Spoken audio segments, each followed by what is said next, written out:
happy. Don't worry, be happy now.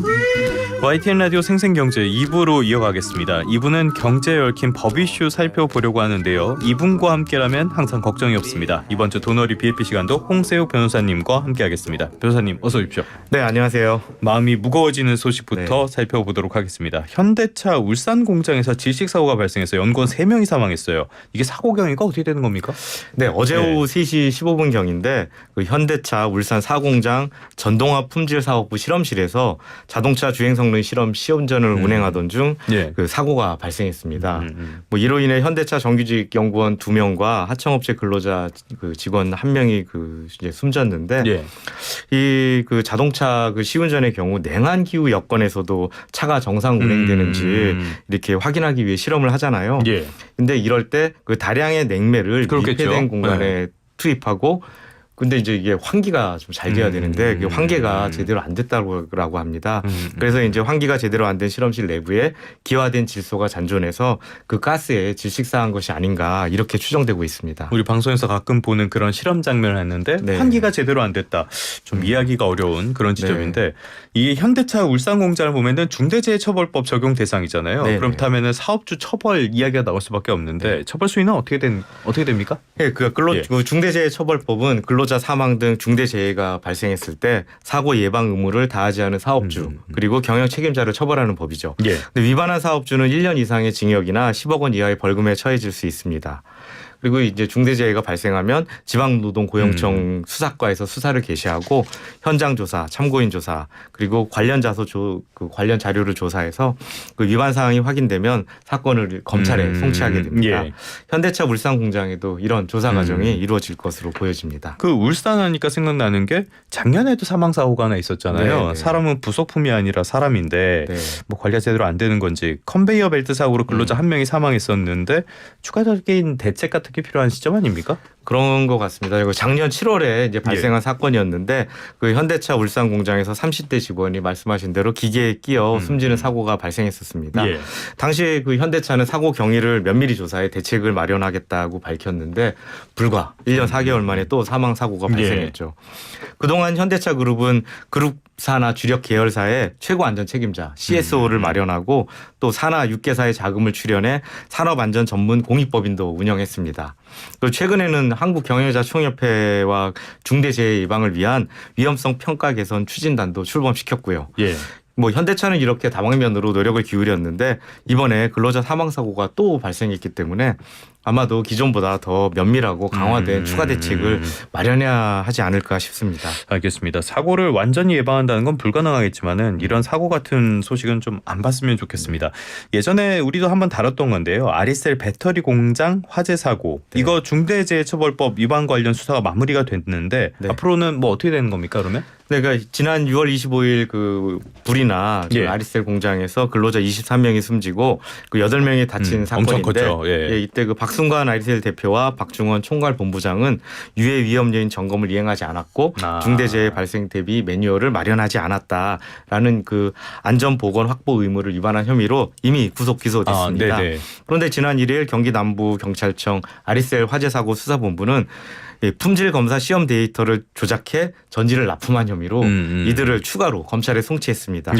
앞으로 이제 형사 재판을 거쳐 이제 유죄 여부 및 그 형량이 정해질 텐데 지금 이런 재반 혐의들까지 종합해서 아마 처벌 수위가 정해질 것으로 보여집니다. 좀 일벌백계하는 그런 모습이 나왔으면 좋겠습니다.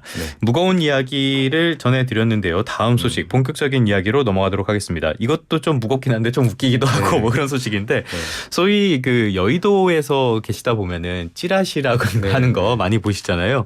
출처를 알 수 없는 루머 여기에 롯데그룹의 주가가 상당히 크게 흔들렸거든요. 뭐 제2의 대우그룹으로 공중분해 위기라는 말까지 나왔다는데 어떤 일이 있었다는 겁니까? 지난 16일에 일부 유튜브 채널에 롯데그룹 공중분해 위기라는 제목의 동영상이 게시됐습니다.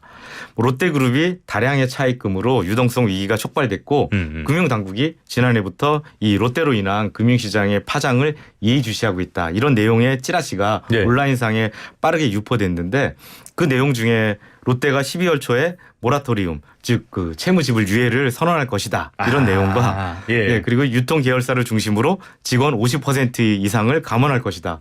굉장히 큰 규모잖아요. 이런 내용이 담겨 있어서 파장이 굉장히 컸습니다.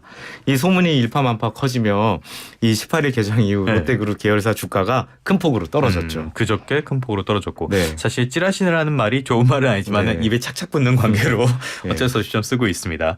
어제 롯데 지주사 케미컬이 상승 마감하면서 뭐 하루 만에 빠르게 안정세를 찾았다 이런 이야기도 나왔는데요. 이게 나온 날에는 롯데 지주에서 해명 공시를 냈는데도 내림세를 막지는 못했어요.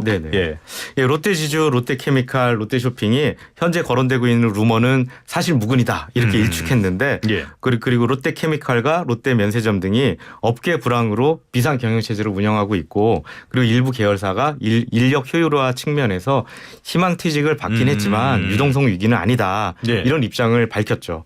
그렇지만 루머는 주말 사이에 이제 빠르게 퍼졌고 이 다시 장이 열린 18일 이 코스피에서 롯데 지주는 전 거래일보다 6.29% 하락한 채 장을 마감했는데 장중에는 8.86%까지 떨어졌습니다. 이게 52주 신저가를 기록하기도 했고 롯데 쇼핑은 6% 그리고 롯데 케미칼은 11% 급락하는 등 계열사의 파장이 굉장히 컸습니다. 굉장히 컸다가 어제는 빠르게 뭐 정상화됐다고 이야기를 하고요. 저도 이 내용을 좀 확인을 해봤는데 롯데그룹이 지금 상황이 만만치 않은 건 맞다. 어려운 건 맞는데 사실 이 나온 내용들 찌라시에 실린 내용들이 현실과는 너무 동떨어진 내용들이더라. 이런 평가들이 많이 나오더라고요. 그런데 여기에서 사람들이 더 혹하게 만들었던 건 롯데그룹이 지금 비상 경영체제에 돌입했다는 점이 아닐까 싶어요. 어떤 상황이 지금 있길래 이런 루머가 도는 겁니까? 아무래도 롯데는 과거에 신격호 회장 시절에는 무차입 경영으로 유명한 회사였잖아요. 그런데 신동빈 회장 체제가 되면서 이제 공격적으로 인수합병을 진행했고 그 과정에 아무래도 이게 빚이 늘어날 수밖에 없고 많이 들겠죠. 그 차입금이 35조 원에 이르게 됐습니다. 많긴 많구나. 그래서 이렇게 짧은 시간 안에 채무가 급격히 커지니까 이번 루머가 번지고 또 먹힌 게 아닌가 좀 싶습니다. 35조 원의 차입금이 생겼다. 뭐 어느 정도 좀 우려할 만한 부분인 것 같긴 한데 그런데 아까 저도 말씀을 드렸지만은 사실 근거가 없는 그냥 소문일 뿐이다라는 게 대체적인 관측인 것 같아요. 이게 유형 자산이 충분히 많기 때문인 것 같은데 뭐 얼마나 있다는 겁니까? 롯데 지주 그리고 호텔 롯데, 롯데 케미칼 등이 보유한 현금성 자산이 7조에서 8조에 이른다고 하고 또 잠실 롯데월드 타워라든가 서초동 롯데 칠성음료 부지 여기 굉장히 알짜배기 땅이잖아요. 하긴 뭐 그것만 쳐도 그것만 해도 그 부동산 자산만도 50조 원에 이른다고 합니다. 그렇기 때문에 이제 증권가에서도 이 롯데 유동성 위기설은 사실 무근이다 이런 취지의 보고서가 계속 나오고 있는데 KB증권은 유동성 위기는 아닐 것이다라는 보고서에서 캐시플로우는 우려한 것보다 양호하다 이런 분석을 현금 흐름도 괜찮다. 그리고 한화증권도 롯데쇼핑의 그 해외 사업 확장 그리고 리테일 미디어 네트워크 AI 등 이 신사업을 추진하는 것을 긍정적이라고 평가했고 자산 재평가와 밸류업 정책도 긍정적이다 이렇게 평가했습니다. 뭐 케미칼이나 뭐 어려운 부분들이 있는 것도 맞긴 하지만은 이 정도 상황까지는 아닌 걸로 일단 정리를 해볼 수가 있겠고요.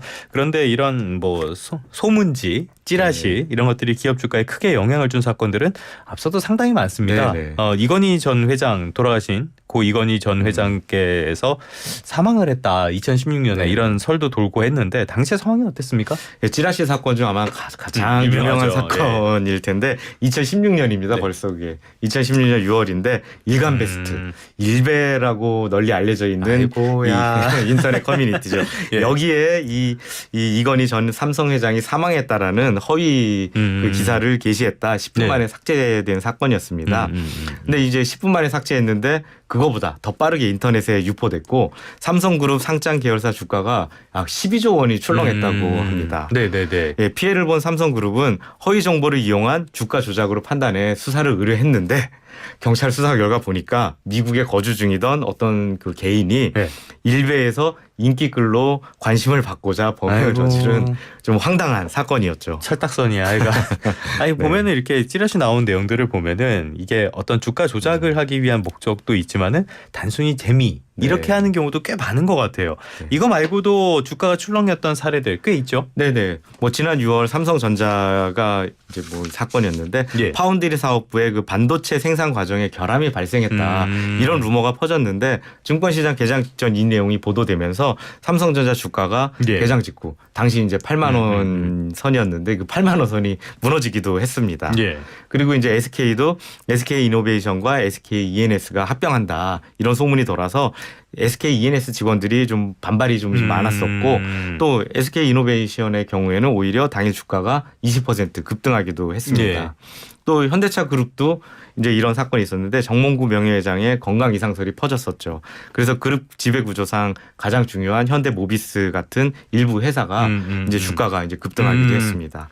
예전에 여의도에서 근무할 때 보면은 이런 뭐 메신저, 뭐 미스 땡 이런 메신저를 네. 통해 갖고 이런 것들이 하루에도 막 수십 개씩 오고 그랬는데 그때마다 주가가 움직이는 모습들 많이 본 적이 있었습니다. 그런데 롯데지주가 내놓은 해명 공시를 한번 살펴보면요, 허위 사실 유포한 사람에 대해서 법적 처벌까지 언급을 했어요. 근데 네. 적용 가능한 법적 조치 어떤 게 있습니까?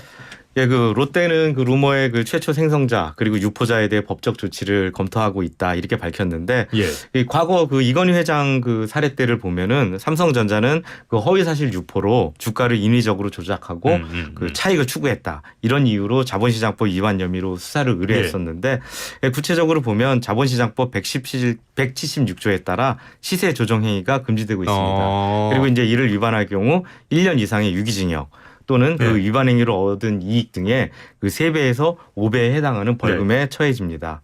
아마 이번 롯데 찌라시 사건에도 위 혐의에 대한 수사 의뢰가 가능할 것으로 보여지고 또 찌라시의 내용이 허위이고 그리고 또 회사 또는 당사자의 명예를 훼손하는 경우라면 허위사실 적시로 인한 명예훼손죄도 성립이 가능하다고 보여집니다. 아까 좀 궁금했던 게 그건데 아까 이건희 회장 사망설 때처럼 이렇게 어떤 주가적인 의도가 없었다면은 자본시장법 위반 혐의로는 처벌이 안 될 거 아니에요. 네네. 이 경우에는 명예훼손이나 이런 것들이 적용이 되는 겁니까? 처벌을 안 받는 건 아닙니다. 재미로도 하지 마세요.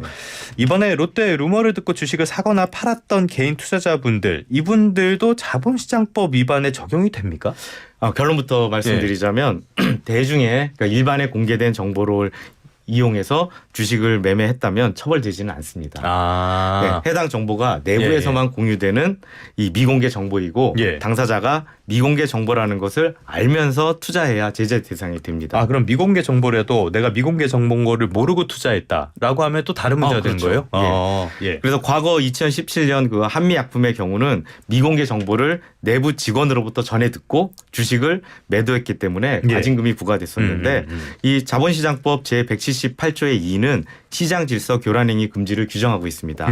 이 1차로 전해 들은 사람뿐만 아니라 2차, 3차로 건너 들은 사람도 미공개 정보라는 것을 알면서 매매 행위를 했다면 제재 대상에 해당합니다. 그러니까 제가 받은 거를 또 제가 카톡으로 저한테 줘가지고 제가 투자를 했다. 근데 나는 미공개 정보인 걸 알고 있다. 이러면 저도 처벌을 받는다. 그렇죠. 너만 알아 하면서 하는. 그러니까요. 그런 그렇죠. 거 꽤 많잖아요. 알겠습니다. 그런 정보들이 뭐 맞는 경우는 없지만은 아무튼 이번에는 이게 미공개 정보에 해당이 되는 겁니까? 근데 이번 롯데 사안은 유튜브와 인터넷을 통해 공개됐잖아요. 그렇기 때문에 이건 미공개 정보로 볼 수는 없습니다. 이미 다 알고 있는 거니까. 그렇기 때문에 이번 찌라시에 기반해 주식을 매매한 개인 투자자들은 이 자본시장법상의 제재는 걱정하지 않으셔도 될 것 같습니다. 뭐 제재는 걱정 안 하셔도 되겠지만은 이런 식으로 투자를 하시면은 언젠가 큰 후회를 하게 되실 수도 있으니까 이런 식의 투자는 안 하시는 게 좋겠습니다. 지금까지 홍세욱 변호사님과 함께 롯데그룹의 이른바 찌라시를 둘러싼 논란 다뤄봤습니다. 오늘 말씀 고맙습니다. 네, 감사합니다.